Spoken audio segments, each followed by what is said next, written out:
Hello दोस्तों, देवभूमि उत्तराखंड में आप सभी का स्वागत है। इस वीडियो में वर्ष 2017 में आयोजित उत्तराखंड डीएलएड भर्ती परीक्षा के सामान्य अध्ययन के 50 प्रश्नों की हम चर्चा करेंगे। आप सभी को पता है उत्तराखंड डीएलएड की परीक्षा में कुल 200 प्रश्न पूछे जाते हैं, जिसमें 50 मार्क्स की सामान्य ज्ञान होती है, 50 मार्क्स की रीजनिंग और 50 मार्क्स की गणित। इसके अलावा 50 मार्क्स की शिक्षण अभिवृत्ति होती है। शिक्षण अभिवृत्ति इसमें सबसे सरल सब्जेक्ट होता है। ठीक है, इसमें अपने विचार लिखने अपने विचार चयन करने होते हैं। इसके अलावा आपको हम बता दें कि जो ये पेपर है वो वर्ष 2017 में आया हुआ है, वहीं से 50 प्रश्न उठाए गए हैं। लेकिन आपको एक और महत्वपूर्ण जानकारी दे दूं, इस पेपर में जितनी भी जानकारियां हैं उसमें से जो करंट अफेयर वाला पोर्शन है उसको चेंज कर दिया गया है। जो करंट अफेयर है आपका वो वर्तमान 2023-24 के करंट अफेयर से पूछा जाएगा और इसमें जो भी प्रश्न रहेंगे उनकी व्याख्या भी दी जाएगी। लेकिन व्याख्या यहाँ पर नहीं दी गई है। व्याख्या आपको उत्तराखंड की जो वेबसाइट है devbhumiuttarakhand.com, लिंक आपको मिल जाएगा वेबसाइट का, वहाँ से आप पढ़ सकते हैं। बाकी हम शॉर्ट में और जल्दी से जल्दी कवर करने की कोशिश करेंगे। इसके अलावा हमारे द्वारा गणित के 1000 प्रश्न तैयार कराए जा रहे हैं, जो लगभग 40 नंबर आपको दे सकते हैं वर्तमान डीएलएड की परीक्षा में।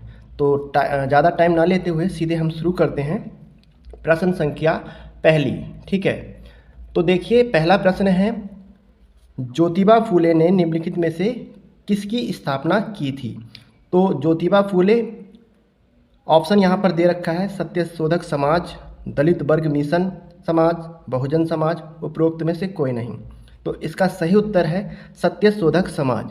ज्योतिबा फूले ने निम्न जातियों के कल्याण हेतु 1873, ठीक है, इसकी जो स्थापना की है वो 1873 ईस्वी में की थी।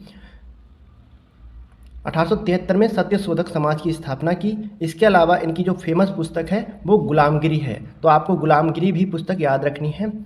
फिर अगला प्रश्न देखिए दूसरा, 1905 ईस्वी में लॉर्ड कर्जन द्वारा किया गया बंगाल का विभाजन कब तक अस्तित्व में रहा? आपको बता दूं, जो लॉर्ड कर्जन है उसका कार्यकाल 1898 से 1905 तक रहा था। तो देखिए ये कह रहा है इसने बंगाल का विभाजन किया था 1905 में, इसने बंगाल का विभाजन किया था। तो कब से कब तक रहा?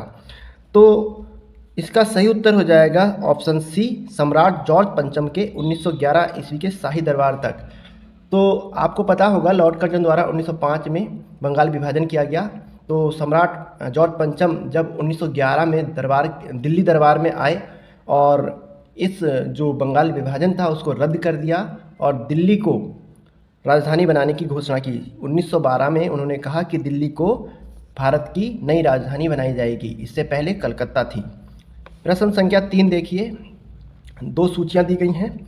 तो यहाँ पर बाबर द्वारा लड़े गए युद्ध दिए गए हैं, विरोधी शासक दिए गए हैं। तो पानीपत का प्रथम युद्ध 1526 में हुआ था, ये सभी को पता है। किस किस के बीच हुआ था? तो इब्राहिम लोदी और बाबर के बीच। तो यहाँ इब्राहिम लोदी वाला आ जाएगा। ठीक है, खानवा का युद्ध राणा सांगा से हुआ था, चंदेरी का युद्ध मेदिनी राय से हुआ था, घाघरा का युद्ध महमूद लोदी से हुआ था। तो ये कौन सा ऑप्शन है? तो ऑप्शन आपका राइट हो जाएगा इब्राहिम लोदी वाला, ऑप्शन ए देखिए पहला, फिर राणा सांगा, ठीक है, तीसरा। तो ऑप्शन बी इज राइट हो जाएगा, ऑप्शन बी इज राइट। ठीक, चलिए प्रश्न संख्या 4 देखिए, केंद्र व राज्यों के मध्य होने वाले विवादों को निर्णय करने की सर्वोच्च न्यायालय की शक्ति किसके अधीन आती है? तो इसका सही उत्तर होगा मूल आधिकारिकता के अंतर्गत आती है। आपको बता दें संविधान के अनुच्छेद 131 में उच्चतम न्यायालय के मूल, ठीक है, अनुच्छेद 131 की बात कर रहे हैं यहाँ पर, आपको ध्यान रखना है अनुच्छेद 131 में क्या दिया गया है। अनुच्छेद 131 में उच्चतम न्यायालय के मूल क्षेत्र अधिकारों का वर्णन किया गया है। इसके अंतर्गत केंद्र व राज्यों के मध्य होने वाले विवादों तथा केंद्र और या एक से अधिक राज्यों के मध्य होने वाले विवादों का निर्णय किया जाता है। अर्थात ऐसे विभाग सर्वोच्च न्यायालय की मूल आधिकारिकता या फिर हम कह सकते हैं आरंभिक क्षेत्र के अंतर्गत आते हैं। तो इसका सही उत्तर हो जाएगा ऑप्शन बी। अब देखिए प्रश्न संख्या 5, तख्त ए ताउस जिसे मयूर सिंहासन भी कहा जाता था, बैठने वाला अंतिम मुगल बादशाह कौन था? तो आपका जो आंसर होगा मोहम्मद शाह रंगीला। देखिए 1719 के बाद फारुखसियर जो है उसका शासनकाल खत्म हो जाता है और मोहम्मद शाह रंगीला गद्दी पर बैठता है। ये 1719 से लेकर 1748 तक गद्दी पर बैठता है। कौन? मोहम्मद शाह रंगीला। इसी दौरान 1739 में नादिर शाह दिल्ली पर आक्रमण करता है। कौन करता है? नादिर शाह। और जब वो आक्रमण करता है तो बहुत सारा खजाना लूट कर ले जाता है। इसी के साथ तख्त ताउस को भी लूट कर ले जाता है अपने साथ ईरान। ठीक है, तो आपको ध्यान रखना है कि कौन सा राजा था? मोहम्मद शाह रंगीला। तो सही उत्तर हो जाएगा ऑप्शन डी। इसके बाद अगला प्रश्न देखिए,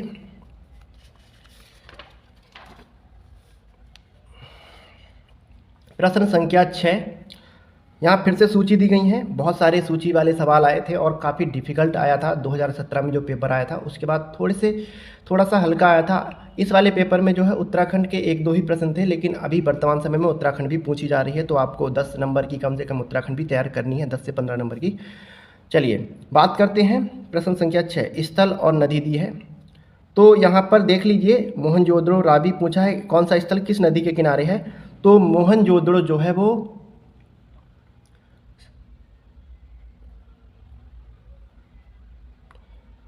मोहनजोदड़ो सिंधु नदी के किनारे है। ठीक है, कालीबंगा आपको पता है घग्गर नदी के किनारे है। लोथल किस नदी के किनारे है? तो भोगवा नदी के किनारे है।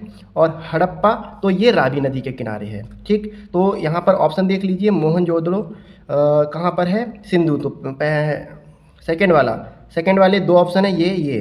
तो अब बी में चलते हैं। कालीबंगा का घग्गर है तो चौथा। तो इसका सही उत्तर हो जाएगा D, option D is right. ठीक, फिर से दिया है यहाँ पर अगला सूची वाला सवाल, 7वां सवाल। देखिए 7वें सवाल में क्या दिया है? यहाँ पर सन दिए हैं और हमें ये बताना है कि इनमें से कौन सी घटना कब घटित हुई। ठीक है, तो 1556 सभी को पता है, पानीपत का प्रथम युद्ध हुआ था। हेमू और अकबर के बीच लड़ाई हुई थी। तो यहाँ पर अकबर के बीच लड़ाई हुई थी, इसका मतलब अकबर का राज्यारोहण भी हुआ था। ठीक है, 14 वर्ष की उम्र में अकबर राजा बना था। तो ए का 5वां, तो पहली बात तो ये हो गए। इन दोनों में देखिए अब 1600 में ईस्ट इंडिया कंपनी आई थी। ठीक है, तो चौथा। तो यहाँ पर हमें उत्तर मिल चुका है वैसे। तो अब देखिए ये 1686 काफ़ी कन्फ्यूजन और काफ़ी डीपली क्वेश्चन है। तो आपको 1686 के लिए टेंशन नहीं लेनी। आपको 1739 का तो पता है ना, नादिर शाह दिल्ली पर आक्रमण करता है। तो यहाँ पर सी वाला ऑप्शन नादिर शाह। तो सही उत्तर क्या हो जाएगा? Option D, option A. प्रश्न संख्या 8 देखिए, नव निश्चयवाद अथवा रुको और जाओ निश्चयवाद संकल्पना के प्रतिपादक हैं Ellen C Semple, Griffith Taylor, Ratzel, Paul Vidal de Lablache. ठीक है, तो इसका सही उत्तर है ग्रिफिथ टेलर। नव निश्चयवाद क्या है? इनका कहना है कि जो प्रकृति या पर्यावरण को बिना छेड़छाड़ के जो भी विकास कर सकते हो, जो भी संभव विकास है वो करिए। ठीक है, तो यही है नव निश्चयवाद। ठीक, तो इसका जो सिद्धांत था, ये जो कह सकते हैं नारा रुको और जाओ निश्चयवाद, ये किसने दिया था? तो ग्रिफिथ टेलर ने दिया था। प्रश्न संख्या 9 देखिए, निम्नलिखित में से कौन सा बिरल का मतलब कम जनसंख्या वाला क्षेत्र नहीं है। अब ये कह रहा है कम जनसंख्या वाला क्षेत्र नहीं है। यहाँ पर ऑप्शन डी नहीं दिया है। डी आपको आगे वाले पन्ने में मिलेगा और डी ऑप्शन यहाँ पर आटाकामा है। तो यहाँ पर आटाकामा आपने सुना होगा, ये एक मरुस्थल है आटाकामा। तो कह रहा है कौन सा विरल जनसंख्या वाला क्षेत्र नहीं है, मतलब कम जनसंख्या वाला क्षेत्र नहीं है। तो आप सभी जानते हो भूमध्य रेखीय प्रदेश जो है, यहाँ पर सूर्य की किरणें सीधी पड़ती हैं, तो यहाँ पे थोड़ा कम जनसंख्या निवास करती है। ध्रुवीय प्रदेश में तो बहुत ही कम, लगभग ना के बराबर। ठीक है, वैसे तो करती ही नहीं है। आटाकामा मरुस्थल इसमें भी नहीं करती। तो इसका सही उत्तर हो जाएगा दक्षिण पूर्व एशिया हो जाएगा इसका सही उत्तर, ऑप्शन बी। इसके बाद प्रश्न संख्या 10 पे आ जाते हैं। निम्न कृषि के प्रकारों में से कौन सा प्रकार कर्तन दहन कृषि का प्रकार नहीं है? तो ऑप्शन ए है विस्तृत जीवन निर्वाह कृषि, मिश्रित कृषि, मिश्रित वाणिज्य अनाज कृषि, आदिकालीन निर्वाह कृषि। तो इसका सही उत्तर हो जाएगा आदिकालीन निर्वाह कृषि जो है, आदिकालीन का मतलब बहुत प्रारंभिक कृषि जो बहुत समय से चली आ रही है, जिसे कर्तन दहन कृषि भी कहते हैं। कर्तन दहन का अर्थ क्या होता है? तो जो कर्तन दहन पद्धति होती है वो झाड़ियों को या पेड़ों को काट कर, ठीक है, उसे जला दिया जाता है, फिर उस भूमि को साफ किया जाता है, तो उसी भूमि को कर्तन दहन पद्धति कहते हैं, ठीक है। उसे झूम खेती भी कहते हैं। झूम खेती का मतलब झूम के खेती करते हैं, एक स्थान से दूसरे, मतलब एक जगह कर ली फिर वहाँ पे छोड़ दिया जाता है, इस तरीके की खेती को झूम खेती कहते हैं, ठीक है। तो आपको ध्यान रखना है, ऑप्शन डी इसका राइट हो जाएगा, ठीक। अब यहाँ पर अगला प्रश्न है, 11 बिंगर इंच पाइपलाइन के द्वारा परिवहित किया जाता है। तो क्या किया जाता है? पेट्रोलियम निकाला जाता है बिगर इंच द्वारा।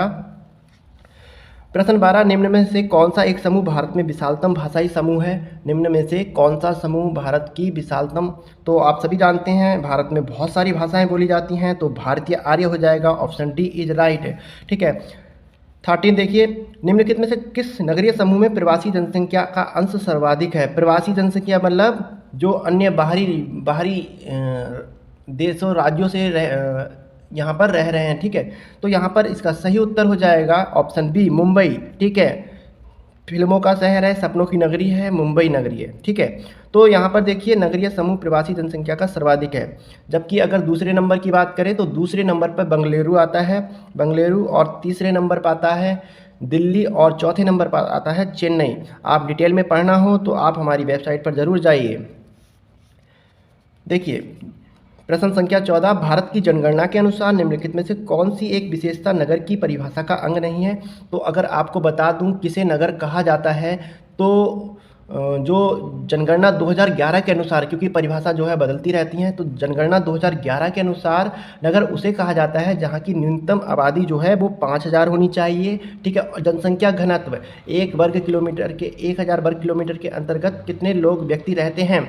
तो 400 व्यक्ति रहने चाहिए, ठीक है। बाकी तीसरी कंडीशन है इसकी कि जो 75% से अधिक जनसंख्या है वो कृषि कार्य में ना लगकर दूसरे कार्यों में लगी हो, तो उसे हम नगर कहेंगे। तो आपको सीधे सीधे पता चल रहा है ऑप्शन बी नहीं होगा, नगर पालिका नगर निगम का होना आवश्यक नहीं है, ठीक है। तो इसका सही उत्तर हो जाएगा ऑप्शन बी। प्रश्न संख्या 15 देखिए, ये पूरा नहीं आया है, तो हम ऐसा करते हैं, पूरा करने के लिए इसको आधा ऐसे कर लेते हैं, ठीक है। ये प्रश्न नजर आ रहा होगा पूरा। प्रश्न संख्या 15 लिखिए, निम्नलिखित युग में से कौन से या सही सुमेलित हैं? कौन से या से सही सुमेलित हैं? गरबा गुजरात, मोहिनीअट्टम ओडिशा, यक्षगान कर्नाटक। गरबा गुजरात बिल्कुल ठीक है, मोहिनीअट्टम ओडिशा का नहीं है, केरल का है ये, ठीक है। केरल का नृत्य है यक्षगान, तो कर्नाटक में होता ही है, ठीक है। तो इसका मतलब पहला और तीसरा राइट है, और पहला और तीसरा सी, ऑप्शन सी इज राइट हो जाएगा। अब प्रश्न संख्या 16 देखिए, प्रश्न संख्या 16 में क्या दिया गया है? भारतीय संविधान की किस अनुसूची में दल बदल विरोधी विषयक उपबंध हैं? तो दल बदल कानून की बात कर रहा है यहाँ पर, तो दल बदल हमारी 10वीं अनुसूची में जोड़ा गया था। दल बदल विरोधी विशेष उपबंधी जो है 10वीं अनुसूची है। संविधान के 52वें संविधान संशोधन के दौरान, ये 52वां संविधान संशोधन कब हुआ? 1985 में, तो ये इसको जोड़ा गया था, ठीक है। तो ध्यान रखना है 1985 में 52वां संविधान संशोधन, 1985 में कौन सा? 52वां संविधान संशोधन के तहत दल बदल कानून को 10वीं अनुसूची में 52वां संविधान लिखना था, संशोधन, ठीक है। बहुत इंपॉर्टेंट क्वेश्चन है, हर बार आते हैं, ठीक है। 17वां, किस संविधान संशोधन द्वारा भारतीय नागरिकों के मूल कर्तव्यों में 11वां मूल कर्तव्य जोड़ा गया? तो 11वां मूल कर्तव्य पहले तो ये देख लीजिए कौन सा है। तो 11वां मूल कर्तव्य है 6 से 14 वर्ष के बालकों की शिक्षा दीक्षा की व्यवस्था करना। कौन करेगा? उनका पिता करेगा। तो ये किस संविधान के तहत जोड़ा गया है? तो ये 86वें संविधान संशोधन के तहत, संविधान संशोधन के विधेयक के तहत जोड़ा गया है। और ये कब आया था? तो ये 2002 में आया था, 86वां, ठीक है। और 18वां प्रश्न देखिए, केंद्रीय मंत्रिपरिषद की प्रति अविश्वास प्रस्ताव पुनः स्थापित किया जा सकता है? तो कैसे किया जा सकता है? केवल लोकसभा में किया जा सकता है, ऑप्शन ए राइट हो जाएगा। प्रश्न संख्या 19 देखिए, स्वतंत्रता आंदोलन के इतिहास में भारतीय राष्ट्रीय कांग्रेस के लाहौर अधिवेशन 1929, लाहौर अधिवेशन काफ़ी महत्वपूर्ण है, यहाँ पर पूर्ण स्वराज की मांग की गई थी, का विशेष महत्व, क्योंकि कांग्रेस के लक्ष्य के तौर पर, सीधे सीधे मैंने आंसर बता दिया है, कांग्रेस के लक्ष्य के तौर पर पूर्ण स्वराज ये मुख्य है, ठीक है। पूर्ण स्वराज की मांग की गई थी, तो ऑप्शन बी इज राइट हो जाएगा, ठीक। तो इस समय इस अधिवेशन की इम्पोर्टेंट ये है कि इस अधिवेशन की अध्यक्षता किसने की थी, तो जवाहरलाल नेहरू ने की थी। लाहौर अधिवेशन की अध्यक्षता जवाहरलाल नेहरू ने की थी, ठीक है, जवाहरलाल नेहरू ने की थी। चलिए 20वां प्रश्न देखिए, ये वैसे तो करंट अफेयर का क्वेश्चन है लेकिन फिर भी ध्यान रखिएगा। ऑलिव रिडले प्रजाति के कछुओं के अंडे देने की पसंदीदा स्थान के रूप में प्रसिद्ध भीतरकनिका सेंचुरी कहाँ स्थित है, तो भीतरकनिका सेंचुरी आपकी ओडिशा में स्थित है। प्रश्न संख्या 21 देखिए, पद्म श्री डॉक्टर अनिल प्रकाश जोशी का संबंध, ये उत्तराखंड से संबंधित है, ठीक है। अनिल प्रकाश जोशी कोटद्वार के रहने वाले व्यक्ति हैं, तो किससे संबंधित हैं, तो ये पर्यावरण से संबंधित हैं, ठीक है। पर्यावरण में इन्हें पद्म भूषण पुरस्कार से सम्मानित किया जा चुका है। प्रश्न संख्या 22 देखिए, भारत के सर्वोच्च न्यायालय में न्यायाधीशों की संख्या में वृद्धि करने की शक्ति किसे प्राप्त है। वृद्धि करने की शक्ति कौन कर सकता है, राष्ट्रपति कर सकता है, संसद कर सकती है, भारत का मुख्य न्यायाधीश या विधि आयोग। तो इसका सही उत्तर है संसद के द्वारा ही किया जा सकता है न्यायालयों की संख्या में वृद्धि। तो अभी तक बता दें कि भारत के सर्वोच्च न्यायालय में न्यायाधीशों की संख्या में वृद्धि करने की शक्ति संसद के पास तो है, ये तो ठीक है। अभी तक कब से कब तक कितना हो चुका है तो वो आंकड़ा दे देते हैं आपको। देखिए 1956 में प्रथम बार वृद्धि की गई थी तो 10 न्यायाधीश रखे गए थे, ठीक है। 1956 के बाद 1960 में वृद्धि की गई तो 13 हो गए। फिर 1960 के बाद 1977 में वृद्धि की गई तो 1977 में ये 18 हो गए। फिर 1986 में की गई, 1986 में ये कितने हो गए, 1986 में ये 26 हो गए। फिर बहुत सालों बाद 2008 में की गई तब 31 हो गए, और अब 2008 के बाद फिर 2019 में की गई तो अब टोटल न्यायाधीश 34 हो गए। इस 34 में आपका जो मुख्य न्यायाधीश है उसको भी शामिल किया जाता है। अगर बात करें वर्तमान समय में मुख्य न्यायाधीश कौन है तो डी.वाई. चंद्रचूड़ हैं। डी.वाई. चंद्रचूड़ नाम याद रखिएगा, डी.वाई. चंद्रचूड़ का, ये 50वें मुख्य न्यायाधीश हैं भारत के। डी.वाई. चंद्रचूड़ हो रहा है, चंद्रचूड़, ठीक है। चलिए प्रश्न संख्या 23 देखिए, गदर क्या है। गदर एक मूवी है, नहीं, गदर एक मूवी नहीं है। भारतीयों का क्रांतिकारी संघ जिसका मुख्यालय सैन फ्रांसिस्को में था। तो ऑप्शन ए राइट हो जाएगा। 24वां प्रश्न देखिए, निम्नलिखित युग्मों पर विचार कीजिए। तो विटामिन दिया है, विटामिन सी, इससे कमी होने वाले रोग कौन सा है, तो विटामिन सी की कमी से स्कर्वी होता है, ये बात तो बिल्कुल सत्य है। फिर दूसरा देखिए, विटामिन डी से रिकेट्स होता है, ये भी सत्य है, ठीक है। रिकेट्स में सूख जाते हैं, ठीक है। स्कर्वी में आपके होंठ वगैरह सूखने लगते हैं। और विटामिन ई देखिए, तो विटामिन ई की कमी से प्रजनन क्षमता में कमी जैसे रोग होते हैं, ना कि रात्रि अंधता। तो ये जो तीसरा वाला है वो नहीं होगा, तो इसका सही उत्तर हो जाएगा ऑप्शन ए हो जाएगा सही उत्तर। चलिए प्रश्न संख्या 25 आ गई। सवाल बहुत हैं और समय हमें कम से कम लेना है, ठीक है। 25 वंश के निम्नलिखित शासकों को क्रम से लगाइए। तो यहाँ 25 वंश के गुप्त वंश के निम्नलिखित शासकों को क्रम से लगाइए। तो देखिए यहाँ पे चंद्रगुप्त द्वितीय दे रखा है, समुद्रगुप्त, कुमारगुप्त, स्कंदगुप्त। तो हम अगर बात करें सबसे पहला राजा कौन था गुप्त वंश का, तो जिसे संस्थापक कहा जाता है तो श्रीगुप्त को कहा जाता है। इसके बाद आता है आपका घटोत्कच, ठीक है। घटोत्कच के बाद आते हैं चंद्रगुप्त प्रथम। तो चंद्रगुप्त प्रथम का जो टाइम पीरियड रहता है वो लगभग आपका चंद्रगुप्त प्रथम 319 के आसपास गद्दी पर बैठता है और 335 तक राज शासन करता है, ठीक है, 335। फिर इसके बाद इसका पुत्र होता है समुद्रगुप्त जो है 335 पर गद्दी बैठता है और ये बहुत खूंखार शासक होता है। ऐसा शासक होता है जो कभी ना हारा हो, इसे भारत का नेपोलियन भी कहा जाता है, ठीक है। और इसी के दरबार में कभी हरिसेन रहे थे जिन्होंने प्रयाग प्रशस्ति की रचना की थी। ये कुछ महत्वपूर्ण फैक्ट थे समुद्रगुप्त के बारे में। तो ये 335 से 375 तक शासन करता है। और इसके बाद और भी महत्वपूर्ण शासक आता है जिसका पूरा संसार में बोलबाला रहता है, जिसके शासनकाल को स्वर्ण युग कहा गया है, चंद्रगुप्त द्वितीय या विक्रमादित्य भी कह सकते हैं। और इसका शासनकाल रहता है 375 से 415 ईस्वी तक। फिर चंद्रगुप्त द्वितीय के बाद आते हैं कुमारगुप्त का शासन रहता है 415 ईस्वी से 455 ईस्वी तक। और इसके बाद आते हैं स्कंदगुप्त, जिन्होंने हुणों का नामो निशान मिटा दिया था। स्कंदगुप्त आते हैं और इनका भी शासन रहता है 455 से 467 तक, ठीक है। तो आपको ये लिस्ट याद रखनी है और इसका सही क्रम देखेंगे तो आपको सही क्रम भी मिल जाएगा। सही क्रम में आप देखिए, पहले में है आपका सबसे पहले समुद्रगुप्त आ जाएगा, फिर चंद्रगुप्त द्वितीय आएगा, फिर थर्ड। तो ऑप्शन बी राइट हो जाएगा। इसके अन्य ऑप्शन जो है अगले पेज में मिल जाएंगे, लेकिन हमें उत्तर इसी में मिल गया है तो ज़्यादा परेशान नहीं होना है। चलिए, समय ज़्यादा हो रहा है मुझे लगता है, और हमें अब 8 से 15 मिनट में सारे क्वेश्चन करने हैं। देखिए, कन्याकुमारी का रॉक मेमोरियल निम्न में से किसके लिए समर्पित है? तो ये स्वामी विवेकानंद के लिए समर्पित है। केंद्र सरकार के वर्ष 2023-24 के बजट में शिक्षा के बजट में वर्ष 2022-23 की तुलना में कितने प्रतिशत प्रस्तावित है? ये आपका 2017 में प्रश्न आया था, 2017-18 के बजट में, तो मैंने इसको चेंज कर दिया यहाँ पर 2023-24 में। अब यहाँ पे ये पूछा गया है कि 2022-23 की तुलना में कितना है, तो यहाँ आपका सही उत्तर है वैसे तो 8.3%। और अगर आपको डिटेल में देखना हो तो आप हमारी वेबसाइट पर जरूर जाना, वहाँ पर आपको पूरा डिटेल में मिलेगा। यहाँ समय ज़्यादा लग रहा है तो ज़्यादा जानकारी नहीं दे सकते हैं, ठीक है। चलिए आगे बढ़ते हैं। महिला आईपीएल सीजन, देखिए इसी वर्ष 2023 में महिला का पहला सीजन स्टार्ट हुआ है, तो ये कहीं ना कहीं इंपॉर्टेंट है, आ सकता है। और ये किसने जीता? तो ये मुंबई इंडियंस ने जीता है। ऑप्शन सी इज राइट हो जाएगा।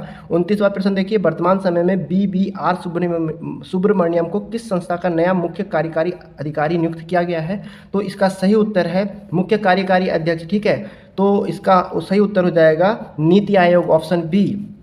प्रश्न संख्या 30 देखिए, 18वां G20 राष्ट्राध्यक्ष और शासनाध्यक्षों का शिखर सम्मेलन नई दिल्ली में कब होगा? नई दिल्ली में कब होगा? मेन राजधानी की बात कर रहा है तो मेन वाला जो वार्षिक में होता है, ठीक है। अन्य देशों में भले हो, इस साल तो हमारे देश को G20 शिखर का अध्यक्ष बनाया गया है, इसलिए बहुत सारे शिखर सम्मेलन हो रहे हैं, लेकिन मेन वाले की बात कर रहा है तो मेन वाला होना है सितंबर 2023 में, ठीक है। और ये काफ़ी चर्चा में रहा है। चैट जीपीटी क्या है? तो चैट जीपीटी क्या है? भारत द्वारा तैयार की गई आर्टिफिशियल इंटेलिजेंसी है, गूगल द्वारा तैयार की गई है, या माइक्रोसॉफ्ट द्वारा, या फिर ऑप्शन 4 में है रिलायंस जियो द्वारा। तो आपका सही उत्तर होना चाहिए ऑप्शन सी, माइक्रोसॉफ्ट द्वारा तैयार की गई है, यह आर्टिफिशियल इंटेलिजेंसी है। अब देखिए प्रश्न संख्या 32, हाल ही में उत्तराखंड के किस खिलाड़ी को देवभूमि खेल रत्न पुरस्कार 2020 से सम्मानित किया गया है? तो यहाँ पर इसका सही उत्तर है लक्ष्य सेन को 2020 के पुरस्कार से देवभूमि खेल रत्न पुरस्कार 2020 से सम्मानित किया गया है। ये भी करंट अफेयर का प्रश्न है।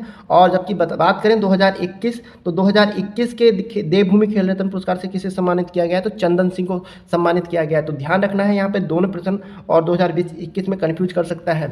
चलिए प्रश्न संख्या 33 देखिए, राष्ट्रीय शिक्षा नीति के तहत बाल वाटिका शुरू करने वाला पहला राज्य कौन सा है? तो बिल्कुल उत्तराखंड यहाँ पर पहला राज्य है।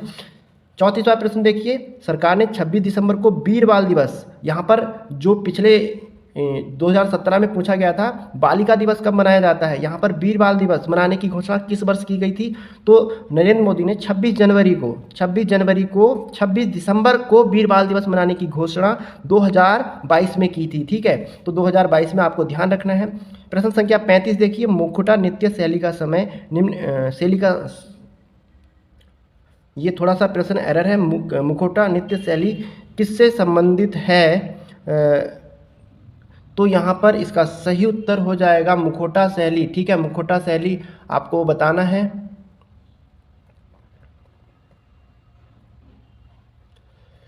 तो जो मुखौटा नृत्य शैली का संबंध कथकली से है, यह केरल में प्रचलित शैली है और इसमें नृत्य नाटक दोनों ही किए जाते हैं, ठीक है। तो ये इसका संबंध कहाँ से है? केरल से। तो बी इसका सही उत्तर हो जाएगा कथकली। कथकली जो है केरल का प्रमुख डांस है, ठीक है। प्रश्न 36वां देखिए, निम्नलिखित में से कौन सा युग समूह सत्य नहीं है? तो शिव कुमार संतूर वादन है, ये ठीक है। हरिप्रसाद चौरसिया, ये भी बांसुरी वादन है, ये भी ठीक है। बिस्मिल्लाह खां तबला वादन नहीं है। बिस्मिल्लाह खां कौन है? आप जानते हैं, सभी जानते हैं, बिस्मिल्लाह खां शहनाई बजाते हैं। तो ये ऑप्शन गलत हो जाएगा। बाकी बिरजू महाराज कथक नृत्यक हैं, ये भी ठीक है। तो आपको ऑप्शन सी मिल जाएगा गलत, और यह सही उत्तर हो जाएगा ऑप्शन सी। प्रश्न संख्या 37, कांगड़ा चित्रकला शैली में किस प्रकार के चित्रों की प्रधानता रहती है? तो कांगड़ा जो चित्रकला शैली है उसमें पौराणिक कथाओं एवं रीतिकालीन नायक नायिकाओं की प्रधानता रहती है। तो उत्तर 37 सही हो जाएगा। इसका उत्तर हो जाएगा ए। 37 के बाद देखिए प्रश्न संख्या 38, इसमें भी सूचियां दी गई हैं और सूचियों में आपको मिलाना है, ठीक है। तो सूची 1 और सूची, वृंदावन गार्डन्स कहाँ पर है? तो वृंदावन गार्डन्स कहाँ पर है बताइए? तो जो वृंदावन गार्डन्स है वो मैसूर में है, ये बात ठीक है। ब्लैक पैगोडा पुडुचेरी में नहीं है, कोणार्क में है, ठीक है। तो ये ऊपर नीचे हो जाएंगे। सालार जंग संग्रहालय हैदराबाद में है, अरविंद आश्रम पुडुचेरी में है। तो इसका सही उत्तर हो जाएगा ऑप्शन बी। देखिए पहला ठीक है, दूसरे का चौथा हो जाएगा, तीसरे का तीसरा ही है और डी का दूसरा है, तो ऑप्शन बी राइट हो जाएगा। एवरग्रीन क्वेश्चन है, निम्न में से कौन सा रूपांतरित चट्टान का उदाहरण नहीं है? बहुत बार आया है, ठीक है। तो ये कौन सा नहीं होगा इसका सही उत्तर? ग्रेनाइट, ऑप्शन डी हो जाएगा इसका सही उत्तर। ग्रेनाइट जो है क्या है आपका कायान रूपांतरित चट्टान का उदाहरण नहीं है। ग्रेनाइट एक आग्नेय शैल का उदाहरण है, जबकि संगमरमर, अगर हम संगमरमर की बात करें तो वो किसमें संगमरमर जो है वो चूना पत्थर से बनता है, और जो क्वार्टजाइट है वो बलुआ पत्थर से बनता है। बाकी जो स्लेट है, ठीक है, जो स्लेट है वो सेल से बनती है, सेल से। ठीक, आगे बढ़ते हम। प्रश्न संख्या 40, डोल ड्रम क्या है? तो डोल ड्रम क्या है? डोल ड्रम उष्णकटिबंधीय पवन पट्टी को कहा जाता है। यह 0 डिग्री से 5 डिग्री तथा दक्षिण अक्षांश तक विस्तृत होती है। यहाँ पवन की गति अत्यंत शांत होती है, ठीक है। डोल ड्रम तो नॉर्मली इसको याद रखना आपको, ये उष्णकटिबंधीय पट्टी है, तो उष्णकटिबंधीय पवन पट्टी। तो ऑप्शन बी इसका राइट हो जाएगा। 41वां प्रश्न देखिए, उत्तरी गोलार्ध में रहने वालों के लिए 21 जून, उत्तरी गोलार्ध, ठीक है, 21 जून वर्ष का सबसे लंबा दिन होता है। यहाँ इस दिन हमारे देश में योगा दिवस मनाया जाता है। तो दक्षिण गोलार्ध में रहने वालों के लिए वर्ष का सबसे छोटा दिन कौन सा होगा? तो सबसे छोटा दिन 21 जून ही होगा, ठीक है, ध्यान रखने का इसका। प्रश्न संख्या 42, संघीय बजट में राजकोषीय घाटे का अर्थ है। तो संघीय बजट में राजकोषीय घाटे का अर्थ है, ये भी आपको डिटेल में मिलेगा, ठीक है। तो ये बजट घाटे और आंतरिक तथा बाह्य ऋण दान में निबल वृद्धि का योग है। ऑप्शन सी इज राइट हो जाएगा। मैं बता देता हूं आपको इसको। संघीय बजट में राजकोषीय घाटे का अर्थ बजट घाटे और आंतरिक तथा बाह्य ऋण दान में निबल वृद्धि का योग, अर्थात राजकोषीय घाटा क्या होता है? बजट घाटा में अगर हम उधार और अन्य देयताएं जोड़ दें, ठीक है, तो वही राजकोषीय घाटा होता है, ठीक। प्रश्न संख्या 43 दिए, भारत का आर्थिक सर्वेक्षण प्रत्येक वर्ष सरकारी तौर पर प्रकाशित किया जाता है, कौन करती है, कौन? तो आपको बताना है यहाँ पर। ऑप्शन ये है आपके पास, अगर ये इस तरह से देखो तो ये प्रश्न संख्या मिल जाएगी। भारत का आर्थिक सर्वेक्षण प्रत्येक वर्ष सरकारी तौर पर कौन करता है? तो वित्त मंत्रालय करेगा, जाहिर सी बात है। ऑप्शन बी इज राइट हो जाएगा और इसका काम पूरा हो गया। बस 2 मिनट और, ठीक है। इको मार्क क्या है? इको मार्क क्या है? पर्यावरण से संबंधित है इको मार्क, ठीक है। इको मार्क पर्यावरण अनुकूल उत्पादों की गारंटी मोहर होती है, अर्थात जो उपभोक्ता उत्पाद पर्यावरण के अनुकूल होते हैं उन्हें इको मार्क का चिन्ह प्रदान किया जाता है। तो सही उत्तर हो जाएगा ऑप्शन बी, ठीक है। वर्ल्ड डेवलपमेंट रिपोर्ट एक वार्षिक प्रकाशन है। 45वां प्रश्न दिया है, वर्ल्ड डेवलपमेंट रिपोर्ट, ठीक है, कौन प्रकाशित करता है इसे? तो अंतर्राष्ट्रीय पुनर्निर्माण एवं विकास बैंक, इसे वर्ल्ड बैंक भी कहते हैं, ठीक है, विश्व बैंक भी कहते हैं। तो इसे कौन प्रकाशित करता है? वर्ल्ड बैंक प्रकाशित करता है। अब देखिए फिर से करंट अफेयर का क्वेश्चन है। केंद्रीय बजट वर्ष 2023-24 में मोटे अनाज के ज्वार, बाजरा, कुटकी, सामा आदि के उत्पादन पर जोर दिया गया है। इस बजट में मोटे अनाज के लिए भारतीय बाजरा अनुसंधान संस्थान की स्थापना कहाँ की जाएगी? तो इसका सही उत्तर है हैदराबाद। वह कौन से वित्त मंत्री हैं जिसने सर्वाधिक 10 बार संसद में बजट पेश किया? तो मोरारजी देसाई, ये तो सभी को पता है। और ये जितने भी प्रश्न है ना, मैं फिर बता रहा हूँ कि 2017 में आए हुए हैं और यहाँ पर लगभग 40 प्रश्न जो है पुराने ही हैं। बाकी जो करंट अफेयर है, क्योंकि करंट अफेयर जो पुराने करंट अफेयर थी आपको पढ़कर कोई फ़ायदा नहीं है, इसलिए मैंने अपडेटेड करंट अफेयर के साथ आपकी तैयारी को बेहतर बनाने के लिए इस तरह से 50 क्वेश्चन तैयार किए हैं। मैं यहाँ पर आपको प्रतिदिन नहीं तो हर 2 दिन में करीब एक सेट दूंगा 50 का, और लगभग 1000 प्रश्नों का इसमें भी टारगेट है मेरा। 1000 प्रश्नों का इसमें भी टारगेट है और 1000 मैथ। अगर आप इन दोनों को करते हो तो यहाँ से आपके, मैं मानता हूँ तो जो जीएस है, जीएस में आपके 40 और मैथ में जो कठिन सा है 40, हर किसी में 40-40 तो आ ही जाएंगे। मतलब 160 का मैं आपको टारगेट लेके चल सकता हूँ और 160 में आपका सिलेक्शन हो सकता है, ठीक है। तो आप हमारे साथ लगातार बने रहिए और हमारे जो यूट्यूब चैनल है उसको भी सब्सक्राइब कीजिए, और वेबसाइट है उस पर भी देख लीजिए, ठीक है। प्रधानमंत्री पीवीटीजी विकास मिशन का संबंध किससे है? तो इसका संबंध है जनजातियों के उत्थान से। ये सब बजट के प्रश्न हैं, क्योंकि अभी करके बजट पारित हुआ है और आपका जो 2017 में था तो उसमें बजट से 4 से 5 प्रश्न पूछे गए थे, इसलिए मैंने बजट को थोड़ा सा हाईलाइट किया है।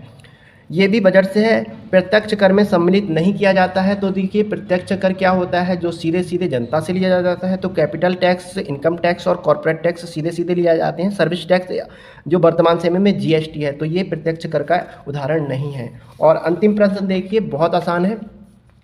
रेल बजट को कब पहली बार आम बजट के साथ पेश किया गया? तो इसका सही उत्तर है 1 फरवरी 2017 में अरुण जेटली के द्वारा रेल बजट को आम बजट के साथ पेश किया गया। कब अलग किया गया था?